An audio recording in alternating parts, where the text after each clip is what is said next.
ഇന്ന് രാത്രിയിൽ ക്രിസ്തുവിന്റെ കഷ്ടതയോടുള്ള മനോഭാവം മാത്രമേ ഞാൻ ചോദിക്കുന്നുള്ളൂ. വീട് വേണ്ടെന്ന് ഞാൻ പറയില്ല, വസ്ത്രം വേണ്ടെന്ന് പറയില്ല, ദേഹം മുറിവേൽക്കണമെന്ന് ഞാൻ പറയില്ല. പക്ഷെ ഒരു കാര്യം ഞാൻ ഉറപ്പിച്ചു പറയാം, ക്രിസ്തുവിന്റെ കഷ്ടങ്ങളോടുള്ള താങ്കളുടെ മനോഭാവം ഏതറ്റം വരെ, അത് മാത്രമേ ഞാൻ ചോദ്യം ചെയ്യുന്നുള്ളൂ. അത് ചോദ്യം ചെയ്യുകയല്ല, നമ്മൾ ഒരുമിച്ച് അത് പങ്കിടുകയാണ്. നമ്മുടെ മനോഭാവങ്ങളുടെ ഫ്രെയിമുകൾ മാറേണ്ട ഘട്ടങ്ങൾ വന്നിരിക്കുന്നു. മാറണം. ക്രിസ്തുവിന്റെ കഷ്ടങ്ങളിൽ നമ്മൾ എന്താകണം? പങ്കാളികളാണ്. താബോർ മലയിലേക്ക് യേശു കയറുമ്പോൾ യേശുവിന്റെ ജീവിതത്തിൽ ഈ 33.5 വർഷം എന്തുണ്ട്? പാപം ചെയ്ത് ദൈവ തേജസ് നഷ്ടപ്പെട്ടു പോയ മാനവ ജനതയ്ക്ക് വീടുണ്ട്, ഭൗതിക നേട്ടങ്ങളുണ്ട്, പോക്കറ്റ് നിറച്ച് കാശുണ്ട്, എല്ലാ ഭൗതിക വിശാലതയുമുണ്ട്. യേശു ക്രിസ്തുവിന് ഒന്നുമില്ല, ലാസറിനും ഒന്നുമില്ല.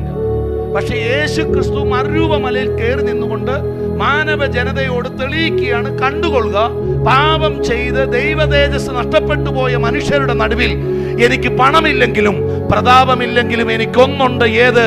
തേജസ് എനിക്കുണ്ട്. മനസ്സിലായ ദൈവമക്കൾക്കായി ഞാൻ കർത്താവിനെ സ്തുതിക്കുന്നു. ഭൗതികമായിട്ട് ലാസറിന് ഒരു നന്മയും ഇല്ലെങ്കിലും അവന്റെ പക്ഷത്ത് ആരുണ്ട്?